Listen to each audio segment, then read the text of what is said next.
Testing 1, 2, 3. Testing 1, 2, 3.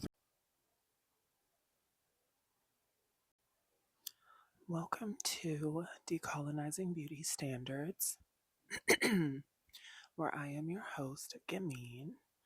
And today I wanted to talk about dysphoria, body dysmorphia, and how we can use ancestral veneration to gain gender euphoria, and how it can help to heal some of the unhealthy beauty standards that we unsubconsciously take on through images, through messages, through media.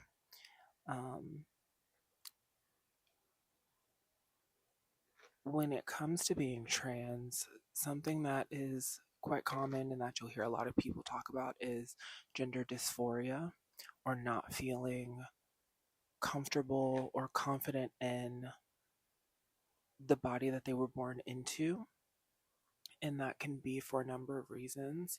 That could be facially, people want to look more feminine or masculine or somewhere in between, or that can be body as well.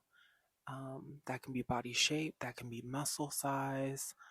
All of these things can help us feel more aligned with our gender expression. And it's not just a trans thing either. We all do things to affirm our genders, but because we are pushed a narrative that it's only something that trans people experience and go through, it's not true, because trans people aren't the only ones who experience gender dysphoria. Women get boob jobs because that's what they want. That's the aesthetic that they want. That's the image that they want to portray. And that is how they feel most confident and comfortable within themselves. That can go for cis women. That can go for trans women. That can go for women who've had mutilation on their bodies to reconstruct. Women who have gone through breast cancer, for example, and want to reconstruct something that they had already, and they want to get it back to baseline. Or it's like, if you're already in there, make it a little bit bigger or make it a little bit smaller, make it to your liking. And people are too caught up in trying to tell people how to perform their gender instead of just letting people express their gender. And that's why we have so much division between cis people and trans people, because they think the things that we want to alter or change about ourselves are purely superficial, when part of it is superficial because we live in a superficial society, and there's nothing wrong with wanting to gain pretty privilege or beauty benefits. It goes for men and women and everyone, non-binary people as well. So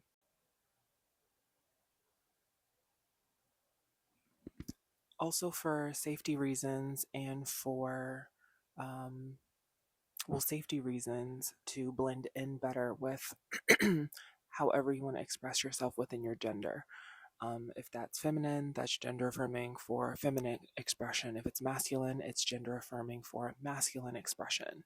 And I'm trying to make this as broad as possible because it really does apply to everyone. It's not just trans people. So there's superficial, there's safety, there's the physical aspect of it, the aesthetic look of it, but it's also very spiritual as well. The more that you get closer to your ideal aesthetic or your ideal look, that puts you in alignment with that correct frequency.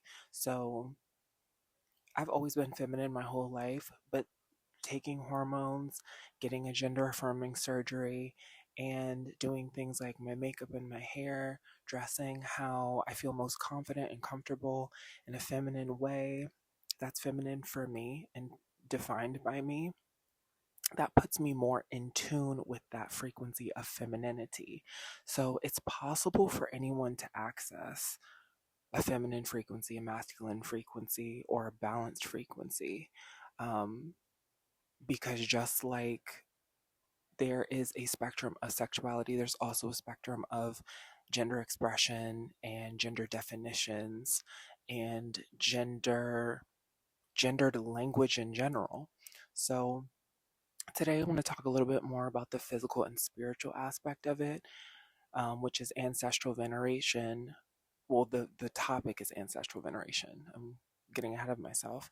Um, One of my favorite ways to affirm my gender, especially when I'm feeling my lowest or feeling the most dysphoric, or like we all have those days where you don't dislike yourself. It has nothing to do with you liking or disliking yourself, but no matter what you put on, like you don't feel comfortable in anything. I have days where I will put on like even sometimes my favorite outfits, but if I'm not in the right headspace for it, or if I'm feeling really, really dysphoric that day, all I will see is masculine like features. All I'll see is the things that I'm most insecure about, and we all have insecurities. And that has a lot to do with gender expression. Not all of it, but a lot of it has to do with how well am I performing this gender, and will people clock me as something that I'm not? Will people clock me as the insecurities that are so loud to me? Will they see them the same way that I see them?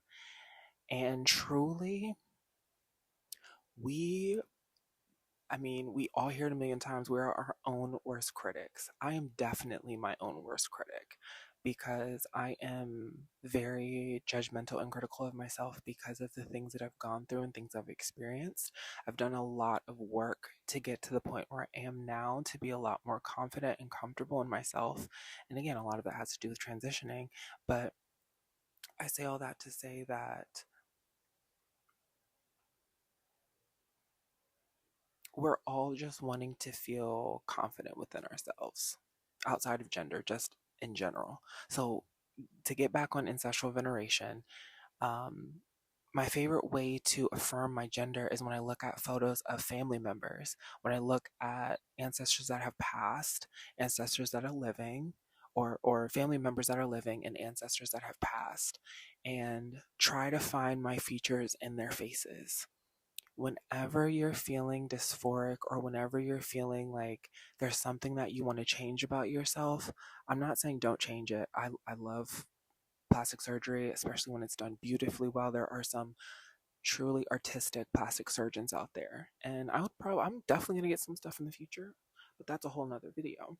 Um, yeah, whenever you're feeling your lowest and you're feeling like you can't really relate to whatever the beauty trend is, whatever the beauty body type trend is, or the ideal, um, whether that's body shape, whether that's facial features, whether that's anything, stop comparing yourself to those people, because those people look nothing like you. You look just like your family. So if there's a feature that like stands out to you that you really want to change, again, I think that plastic surgery is amazing, and I'm always going to advocate for people who want surgery and who don't. I'm someone who can appreciate both. Um, but if you're someone who really, really wants a surgery and can't afford it yet, or don't have access to it yet, surround yourself with images of people that look like you. And that can be family members, that can be people from the country that you're from, your indigenous roots. Even if you're not related to them, try to find, maybe even do your genealogy and see like where you come from, and look at photos of people from those areas, because there's so much there's so many different expressions of beauty, and the standards for that change so much. and they're never going to stop changing. They're supposed to be unattainable. They're supposed to make you insecure so that you pay to get rid of your insecurities. So that's the part where I struggle with it. And one of the reasons why, like, I'm a master esthetician, and I quit my job working at my last job, which was at a spa. But working in those places is all you hear all day long is how insecure people are. And I got into the field of skincare and being an esthetician and all of that to help people with that and to ultimately help myself as well. Um, but it's just so disheartening because you end up being like their therapist most of the time. Like, people are telling you things and sharing things with you that they don't even tell their own, like, partners, their own husbands or wives. And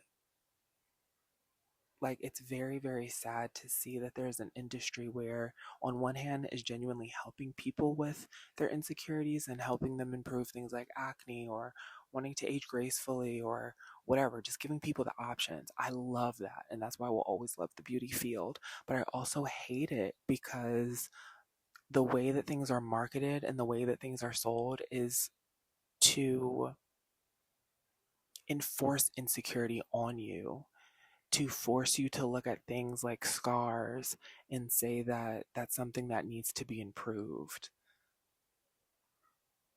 Again, I fully believe in bodily autonomy, but I have such an issue with being a part of an industry that is preying on people's insecurities. And in a lot of these places, not all of them, but in a lot of these spas, like, it's all about how can we profit off of insecurity, and it just that's what's broken my heart about the beauty industry. Seeing it, being in there for years, and yeah, that's very disheartening. So I want to keep this brief. Again, this is always off the cuff. This is episode 2 of Decolonizing Beauty Standards. I'm going to try to keep this going. This is going to be like a little mini podcast situation.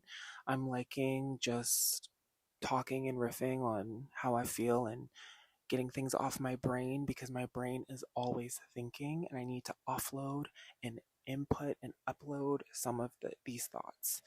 The more that I keep them in, the crazier I feel. But yeah, no, I hope you're enjoying this series. I'm going to keep it going. And yeah, tell me what you guys thought. If you have any stories to share or any experiences that you've had with anything that I'm talking about, just let me know.